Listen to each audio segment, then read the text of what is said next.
আলহামদুলিল্লাহ, কালকে আপনাদেরকে আমি বলেছিলাম আপনাদের প্রশ্নের উত্তরে যে ওনার শারীরিক অবস্থা আপনাদের দোয়ায় আল্লাহ রাব্বুল আলামিনের রহমতে ওনার শারীরিক অবস্থা যে কোনো গত এক মাসের মধ্যে এখন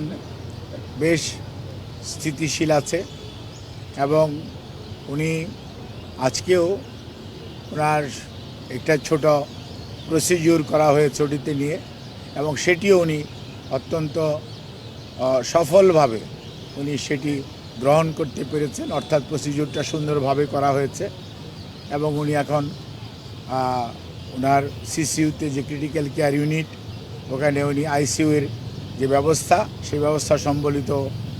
কেবিনে উনি চিকিৎসাধীন আছেন। আমরা আমাদের ভারপ্রাপ্ত চেয়ারম্যান জনাব তারেক রহমান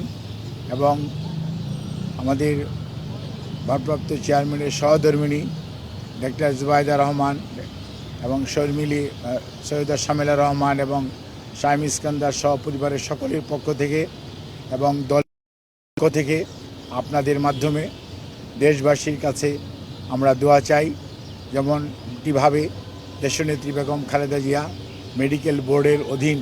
যে চিকিৎসা দেশি বিদেশি চিকিৎসকদের সমন্বয়ে গঠিত যে মেডিকেল বোর্ড, সেই মেডিকেল বোর্ডের চিকিৎসা যেভাবে উনি নিতে পারছেন সেটি যাতে আল্লাহ রাব্বুল আলামিন ওনাকে অব্যাহত রাখার তৌফিক দান করেন এবং এখনকার যে অবস্থা আছে এই অবস্থা যাতে